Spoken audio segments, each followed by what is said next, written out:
Hello, students. Welcome to my channel 10 on 10। आज हम लोग पढ़ने जा रहे हैं क्लास 10 इंग्लिश का chapter 4 from the diary of Anne Frank, जिसे एन फ्रैंक ने खुद लिखा है। ये एक ऑटोबायोग्राफी है एन फ्रैंक का। बिफोर यू रीड एक बार पढ़ लेते हैं। Anneliese Marie Anne Frank was a German born Jewish girl who wrote while in hiding with her family and four friends in Amsterdam during the German occupation of the Netherlands in World War II. N Frank का पूरा नाम था एनिलीस Mary Anne Frank, जिनका जन्म 12 जून 1929 को हुआ था और डेथ फरवरी या तो मार्च 1945 को हुआ था।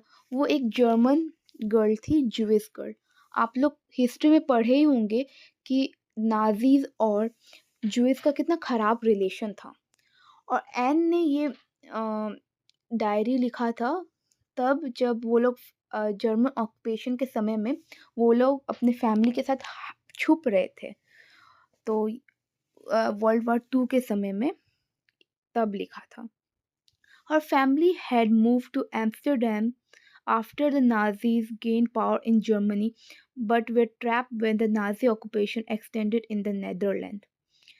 As उनके फैमिली लोग जब एम्स्टर्डम गए थे, वो लोग वहाँ से भी पकड़ लिए गए क्योंकि जब ये नाजी लोग ना जर्मनी को ट्रैप करते करते नेदरलैंड में भी एक्सटेंड हो गए थे तब।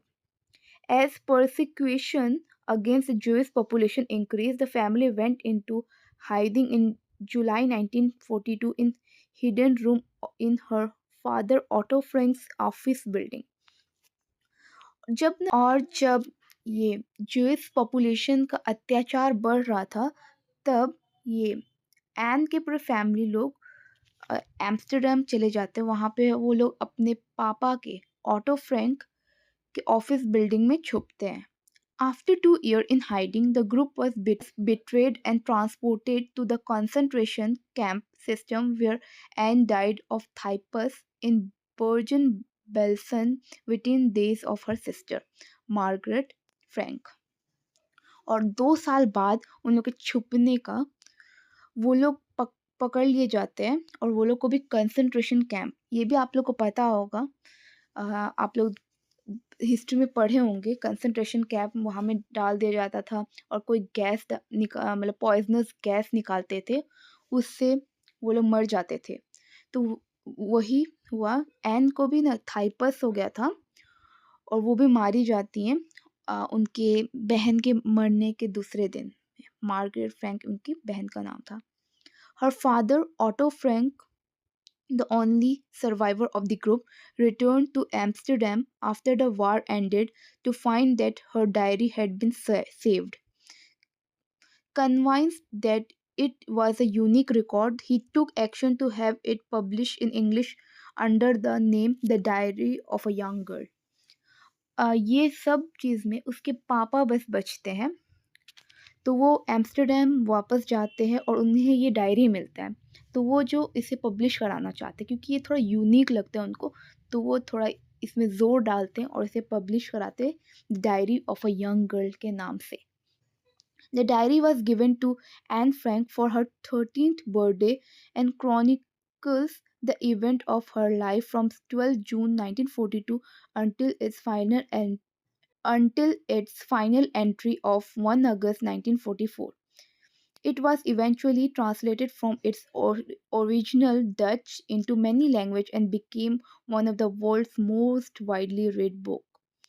और ये डायरी एन फ्रैंक को उनका 13 बर्थडे में मिलता है और वो सारे इवेंट्स को लिखते जाती हैं 12 जून से अपने लाइफ का, और उनका फाइनल राइटिंग होता है 1 अगस्त 1944, मतलब 2 साल लिखती हैं वो। और जो ये डायरी जो लिखा हुआ था डच लैंग्वेज, ओरिजिनली डच, जिन्हें डिस्क्रिमिनेशन को फेस करना पड़ता है जस्ट लाइक एथनिसिटी, कल्चर, सब चीज़ से, तो वो सब ये दिखाई लैंग्वेज में लिखा गया था। और ये इसे बहुत लैंग्वेज में बदला गया है और ये एक वर्ल्ड मोस्ट रीड बुक बन गया था। There have also been several films, television, and theatrical production, and even an opera based on the diary, described as the work of a mature and insightful mind. The diary provides an intimate examination of daily life under Nazi occupation. Anne Frank has become one of the most renowned and discussed of the Holocaust victim. इनका diary का बहुत सारा film बना, television में दिखाया गया, opera, मतलब उनके डायरी को म्यूजिक के फॉर्म में भी दिया गया। ये सब हुआ, मतलब ये ऐसा लिखी जो एक देखने वाला इंसान नहीं बना पाएगा। ऐसा वो लिखी थी, वो नहीं होते नाज़ी ऑक्यूपेशन के समय में सब चीज़ लिखी और मतलब दिखाई, पूरा लिख के ऐसा सब पूरा दुनिया को पता चला कि कैसा मतलब हॉलोकॉस्ट विक्टिम मतलब। Writing in a diary is a really strange experience for someone like me. Not only because I have never written anything before, but also because it seemed to me that later on neither I nor anyone else will be interested in the musing of a 13-year-old schoolgirl. Oh well, it doesn't matter. I feel like writing, and I have an even greater need to get all kind of thing off my chest. वो बोलती हैं कि diary लिखना उनके लिए बहुत strange experience है। ये इसलिए नहीं कि वो पहली बार लिख रही हैं, उससे पहले कभी वो लिखी नहीं है। इसीलिए क्योंकि ना ही वो और ना ही कोई भी इंटरेस्टेड होगा उनका ये सब डेली लाइफ का ऊपर। तभी भी फिर बोलती हूँ कि ये मुझे कोई फ़र्क नहीं पड़ता इससे, हमको बस लिखना है क्योंकि हमको चाहिए कुछ लाइफ में जो हम उससे अपना मतलब टाइम पास कर सकते हैं। Paper has more XP Paper has more patience than people. I thought of this saying on one of those days when I was feeling a little depressed and was sitting at home with my chin in my hand, bored and listless, wondering whether to stay in or go out. I feel stayed where I was brooding. Yes, paper does have more patience, and since I am not planning to let anyone else read this stiff bagged notebook grandly referred to as a diary, unless I should ever find a real friend, it probably won't make a bit of difference. वो बोलती हैं कि paper का पास ज़्यादा patience है as compare to people, क्योंकि paper कभी उनको जज नहीं करेगा, लेकिन पीपल कर देते हैं। इसलिए वो सोचती है लिखने को डायरी, क्योंकि एक समय था वो बहुत डिप्रेस्ड फील कर रही थी और वो एकदम बोर फील करती थी, अपने हाथ को अपने चिन के पास रख कैसे ही सोचती थी, बिना कोई एनर्जी नहीं है उन पे, कुछ मतलब एकदम बोर है। वो सोचती हम बाहर जाए कि घर में, और फिर उसके बाद वो स्टार्ट करती हैं लिखना डायरी, और वो बोलती हैं कि ये किसी को नहीं दिखाएंगी ये डायरी जब तक उनका एक रियल फ्रेंड नहीं बन जाता है। Now I am back to the point that prompted me to keep a diary in the first place. I don't have a friend. वो बोलती हैं कि हमको डायरी लिखने का एक वो मिल गया, रीज़न मिल गया, क्योंकि उनके पास कोई फ्रेंड नहीं है। Let me put it more clearly, since no one will believe that a 13-year-old girl is completely alone in the world. And I'm not. I have loving parents and a 16-year-old sister, and there are about 30 people I can call friends. I have a family, loving aunt, and a good home. No, on the surface, I seem to have everything except of except my one true friend. All I think about when I am with friends is having a good time. I can't bring myself to talk about anything but ordinary everything. We don't seem to be able to get any closer, and that's the problem. Maybe it's my fault that we don't confide in each other. In any case, that's just how things are, and unfortunately they are not liable to change. This is why I have started the diary. वो फिर बोलती हैं कि हम इसको और clear कर देते कि मेरे पास दोस्त क्यों नहीं है। और सबको एक आश्चर्य होगा कि एक 13 साल की लड़की के पास कोई, वो अकेली है इस दुनिया में, और ये सच नहीं है। वो अकेली नहीं है। उनके पास लविंग पेरेंट्स है जो उन्हें बहुत प्यार करता है। एक 16 ईयर ओल्ड सिस्टर है। 30 पीपल है जिसे वो फ्रेंड बोल सकती है। उनके पास सब कुछ है एक्सेप्ट अ ट्रू फ्रेंड, एक सच्चा दोस्त के अलावा। और ऐसा भी नहीं है कि उनके कोई दोस्त नहीं बनता उनसे। वो अच्छा खासा अपना, कोई भी है इंसान उससे बात करती हैं, हर चीज़ बात करती हैं, लेकिन अपने अंदर की बात नहीं बता पाती हैं, और वो क्लोज़ नहीं हो पाती हैं, इनका प्रॉब्लम है। और उसके लिए कोई चेंज भी नहीं होना चाहते, इसलिए वो स्टार्ट करती हैं डायरी लिखना। To enhance the image of this long awaited friend in my imagination, I don't want to jot down the fact in this diary the way most people would do. But I want the diary to be my friend, and I am going to call this friend Kitty.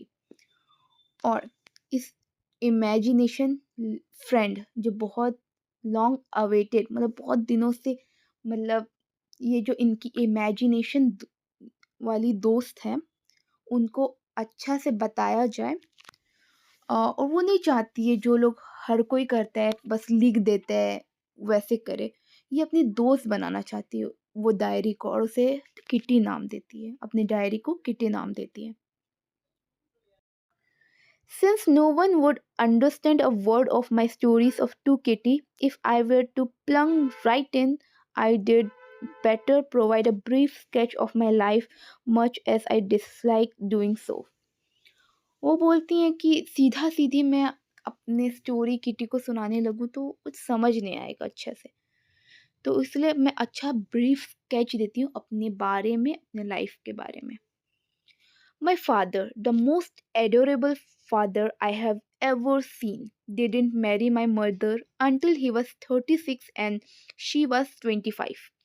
My sister Margot was born in Frankfurt in Germany in 1926. I was born on 12th June 1929. I lived in Frankfurt until I was 4. My father emigrated to Holland in 1933. My mother, Edith Hollander Frank, went with him to Holland in September, while Margot and I sent to Aachen to stay with our grandmother. Margot went to Holland in December and I followed in February, when I was plunked down on the table as a birthday present for Margot. फिर वो बोलती हैं कि मेरे पापा, जो बहुत adorable, बहुत प्यार करने वाले इंसान हैं इस दुनिया के, ऐसे मैंने कभी नहीं देखा है ऐसा इंसान।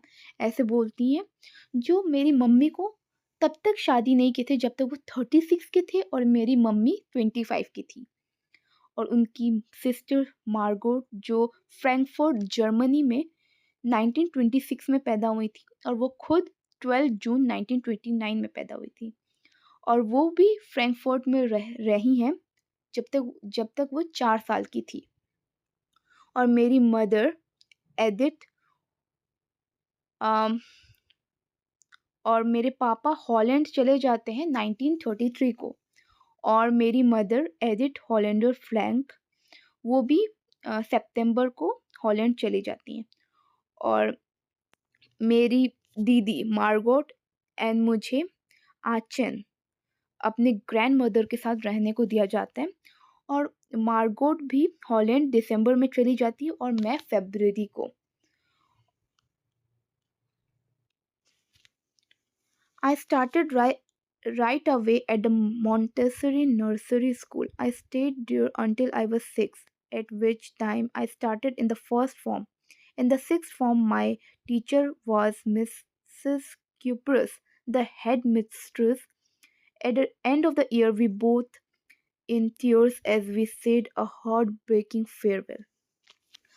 उन्होंने मॉन्टेसरी नर्सरी से अपना पढ़ाई स्टार्ट किया, और उस समय वो 6 साल की थी, और फिर वो 6th क्लास में उनकी टीचर थी मिसेस क्यूप्रस, जो हेड मिस्ट्रेस थी। उस समय जब साल एंड हो जाता है तो बहुत हार्ट ब्रेकिंग, बहुत दुखदायक उन लोग का फेयरवेल हुआ था। वो लोग दोनों लोग बहुत रोए थे एक दूसरे के लिए। In the summer of 1941, Grandma fell ill and had to have an operation, so my birthday passed with little celebration. और समर गर्मी के समय में 1941 को उनकी ग्रैंडमा को बीमार हो जाती हैं और उनको ऑपरेशन होता है उनका, तो वो अपनी बर्थडे बहुत छोटा मोटा सेलिब्रेट की करती हैं उस समय। Grandma died in January 1942. No one knows how often I think of her and still love her. This birthday celebration in 1942 was intended to make up for the other, and Grandma's candle was lit along with the rest. और उनकी दादी 1942 में मर जाती हैं और किसी को नहीं पता था कि वो कितना ज़्यादा उनको प्यार करती थी, और उनका उस बर्थडे सेलिब्रेशन भी बहुत अलग से मनता है और वो अपनी ग्रैंडमा के लिए एक कैंडल भी जलाती हैं। The four of us are still doing well, and that bring me to be present date of 20 June 1942 and the solemn dedication of my diary. और चार लोग, उनकी ग्रैंडमा तो नहीं रही, तो वो 4 हो जाते हैं ना, तो वो लोग अभी अच्छे हैं और आज का दिन है वो। ये पूरा अपना कहानी बता रही होती हैं कि ये सब हुआ मेरे पास्ट में, अपने डायरी को। तो आज का वो दिन है 20 जून 1942 को, और वो अपनी डायरी लिख रही हैं। तो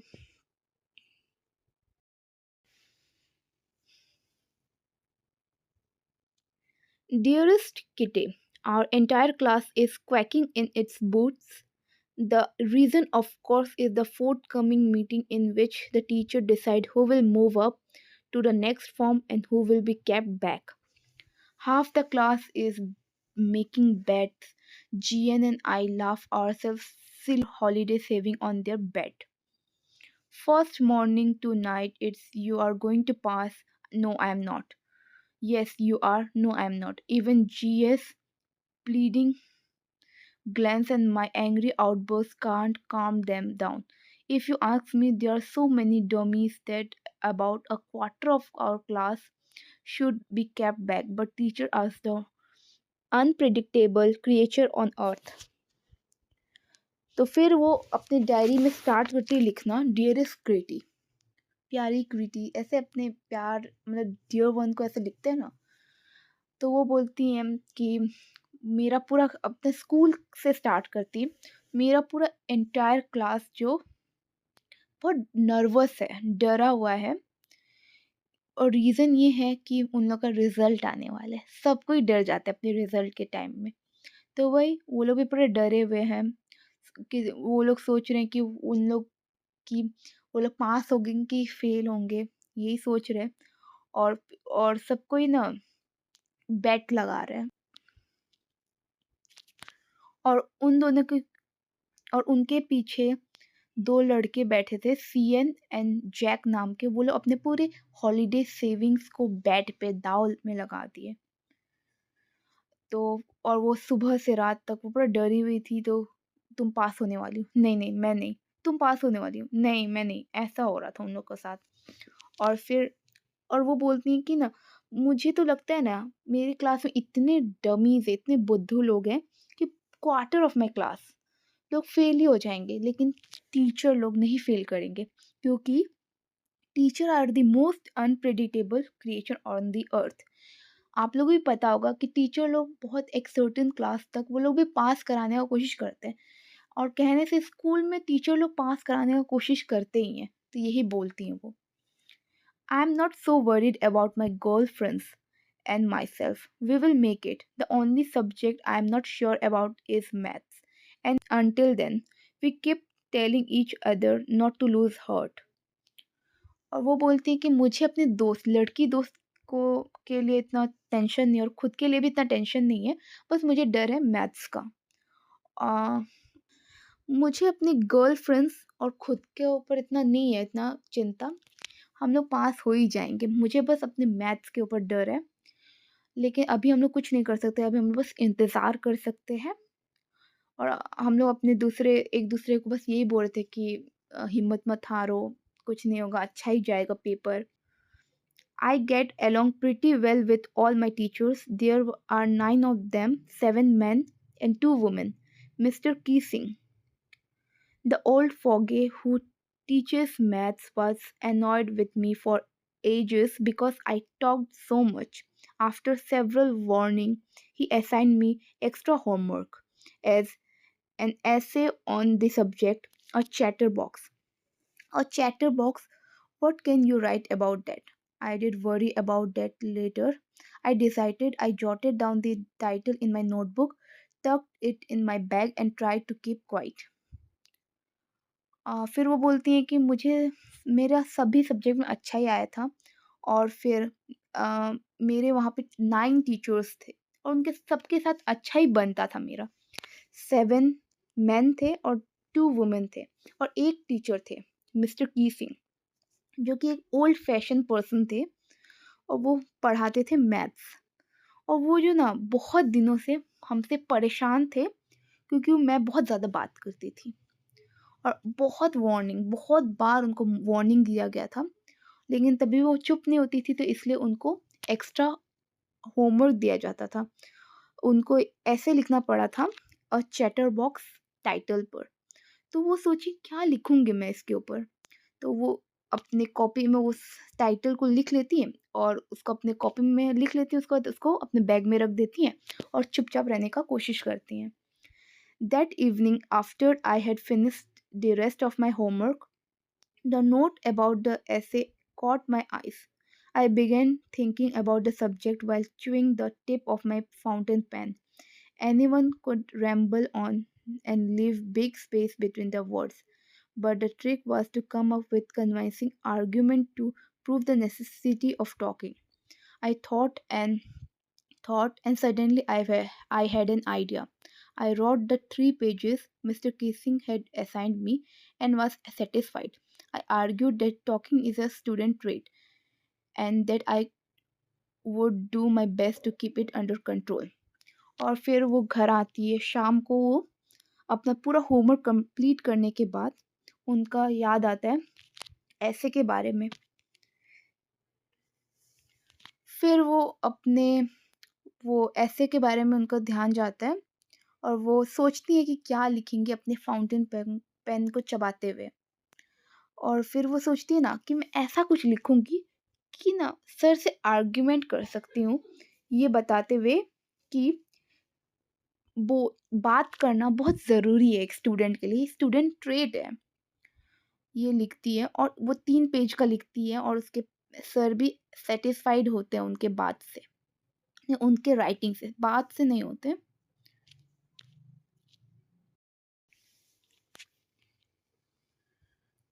But that I would never be able to cure myself of the habit since my mother talked as much as I did, if not more, and that there's not much you can do about inherited trait.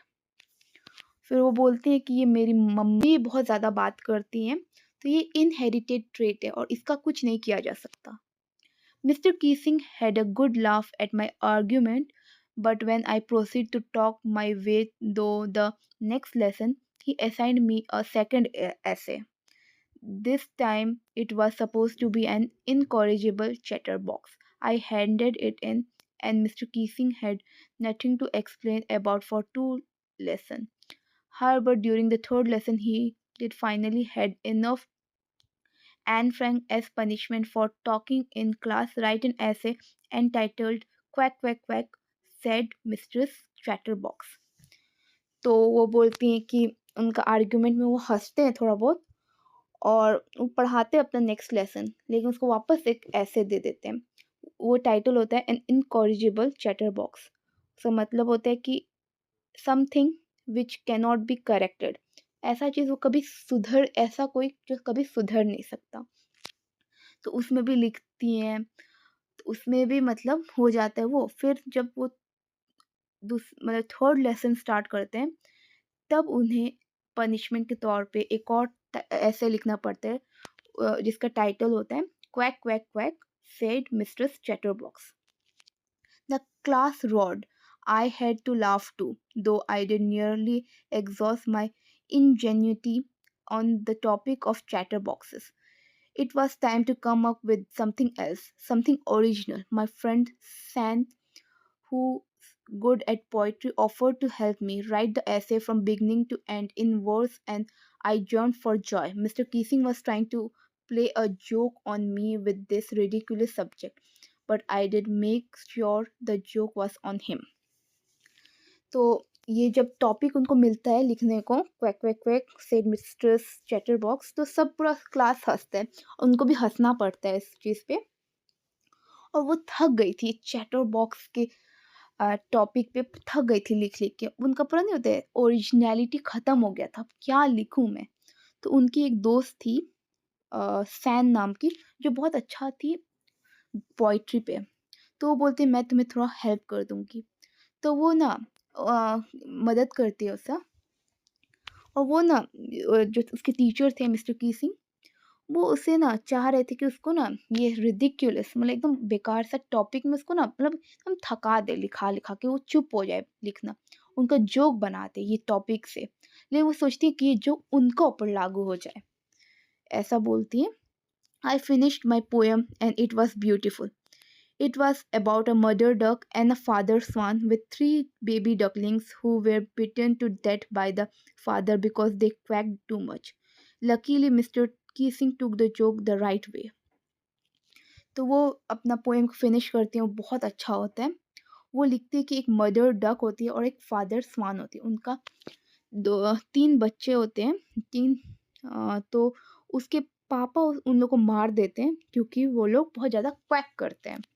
तो और luckily उसके teacher जो ये joke को अच्छे वे में लेते हैं, क्योंकि कुछ-कुछ चीज़ होते हैं ना उसको खराब वे में भी ले लेते हैं, तो इसका टीचर अच्छा वे में लेते हैं। अ, फिर he read the poem to the class, adding his own comment and to several other classes as well. Since then, I have been allowed to talk and haven't been assigned any extra homework. On the contrary, Mr. Keesing always making jokes these days.